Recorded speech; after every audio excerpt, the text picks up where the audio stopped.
வீடுகளுக்கு போன உடனே எல்லாரும் எப்படி இருங்க, சாட்சியா. சாட்சியா இருந்தா எவ்வளவு பெரிய சந்தோஷம் தெரியுமா? சாட்சியா நம்ம இருக்க ஆரம்பிச்சிட்டா அவனை போல இருக்க அப்படின்னு சொல்லி என்ன செய்வாங்க சொல்லுவாங்க. தரங்கம்பாடியில படிச்சுட்டு இருக்கும்போது அங்க ஒரு தமிழ் பண்டிட் வரதராஜன் சொல்லி ஒரு தமிழ் பண்டிட், அவர் புற மதத்தில் உள்ளவர்.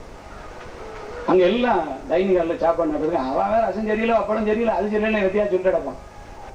நம்ம ஒண்ணும் நிச்சய முடியாது. சொல்லுங்க, நமக்கு எல்லாமே நல்லா தான் இருக்கு. இல்லையா, நமக்கு எல்லாமே அப்படிதான் இருக்கு, நல்லா தான் இருக்கு. ஆனா இயேசு நல்லவரா இருக்கா, நமக்கு அப்பளமும் நல்லா தான் இருக்கு, புளிப்பு இல்லாத ஒரு ருசி இல்லாத ரசமும் எல்லாம் நமக்கு அப்படிதான் இருக்கு, ஒண்ணு போல நல்லா தான் இருக்கு. அவர் சொல்லுவாரு, நான் அந்த சயின்ஸ் ஸ்கூல் போய் சரியா 2 வாரம் கூட ஆகல, இந்த அவரை போல இருங்கய்யா அப்படின்னு சொல்லி சொல்லுவாங்க. இல்லையா, அவரை போல இருங்க அப்படின்னு சொல்லி இந்த தமிழ் பண்ணிட்டு சொன்ன வார்த்தை எனக்கு இன்னைக்கும் எனக்கு சந்தோஷமா இருக்கு. காரணம் என்னன்னு கேட்டா, சாட்சி உள்ள வாழ்க்கை நமக்கு அவசியம். சாட்சிக்கு முக்கியத்துவம் கொடுங்க. ஆண்டவர் எப்படி சாட்சியா இருக்கணும் நமக்கு நல்ல ட்ரைனிங், அந்த ஞானத்தின் ஆவியை ஆண்டவர் ஊற்றுவார். சாட்சியா வாழ்றது வந்து ஞானத்தின் ஆவி. அந்த ஞானத்தின் ஆவியை ஊற்றி நம்ம எப்படி நம்மகிட்ட ஒருத்தர் பேச வராங்க, நம்ம எப்படி அவங்களை அட்ஜஸ்ட் பண்ணணும், எப்படி அவங்களை மதிக்கணும், எப்படி என்ன செய்யணும் அப்படிங்கிற ஒரு ஞானத்தை அந்த நேரம் டக்குன்னு ஆண்டவர் நமக்கு என்ன செஞ்சுருவாரு, கொடுத்துருவாரு.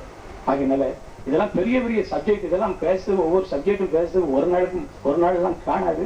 இருந்தாலும் நீங்க எல்லாம் தேர்ந்தவங்களா இருக்கனால உங்களுக்கு யூகேஜில போகாம நிறைய காலேஜ் ஸ்டாண்டர்ட் சொல்லிட்டு போயிட்டு இருக்காங்க. அல்லேலூயா, அல்லேலூயா. மூன்றாவது படி என்னன்னு கேட்டா, சாட்சியா வாழணும்.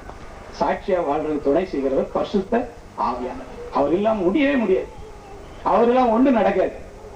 அவர் நம்மகிட்ட இருக்கும்போது எவர் என்ன சொன்னாலும் மாட்டு மட்ட மாதிரி நிற்கும். எவன் நம்ம என்ன யாசினாலும் சரி அதெல்லாம் கண்டுக்கிடவே மாட்டோம். என்னத்தை முட்டை கட்டி நமக்கு எழுதினாலும் சரி தூரத்துக்கு போடுவோம். எவன் நமக்கு என்னத்தை பேசினாலும் சரி, என்னத்தையோ பேசிட்டாக்காப்பா, யாரையோ பேசிட்டு நமக்கு என்னப்பா அப்படின்னு சொல்லி நம்ம விட்டுருவோம். கருத்தரை பார்த்து கரெக்டா காத்த பிடிச்சி நிச்சயவரவன திருக்குன்னு திரிக்கிற நமக்கு விரோதமா நிற்கிறவன ஒத்தனை விட மாட்டார். 3வது படி என்னது, சாட்சி. 4வது படி என்னன்னு கேட்டீங்கன்னா, ஃபெல்லோஷிப், ஐக்கியம். இது ஒரு ஃபெல்லோஷிப், இது ஒரு ஃபெல்லோஷிப். ஐக்கியம் ரொம்ப அவசியம்.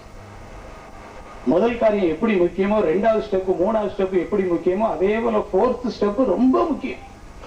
4வது படி ரொம்ப முக்கியம். என்னன்னு கேட்டா என்னது, ஐக்கியம். என்னது, ஐக்கியம். முட்டு கட்டாதீங்க, நேரம் பாருங்க. முட்டு கட்டிட்டீங்கன்னா அந்த முட்டு கட்டது ஒரு பெரிய நோய். அப்படி ஒருவேளை கெட்டிட்டாலும் டக்குன்னு அந்த முட்டை உழைச்சி விட்டோன்னு வெளிய நம்ம இப்படி கெட்டிட்டோன்னு சொன்னா கடைசியில ஒரு காலத்துல எங்க கெட்டுவான், கண்ணு ஒண்ணு பிறகு. அதுக்கு மேல விளக்கம் சொல்ல விரும்பல. இதெல்லாம் நீங்க கோபமா எடுத்துக்கிட்ட கூட கொஞ்சம் சீரியஸா சில வார்த்தைகள் இருக்குதான்.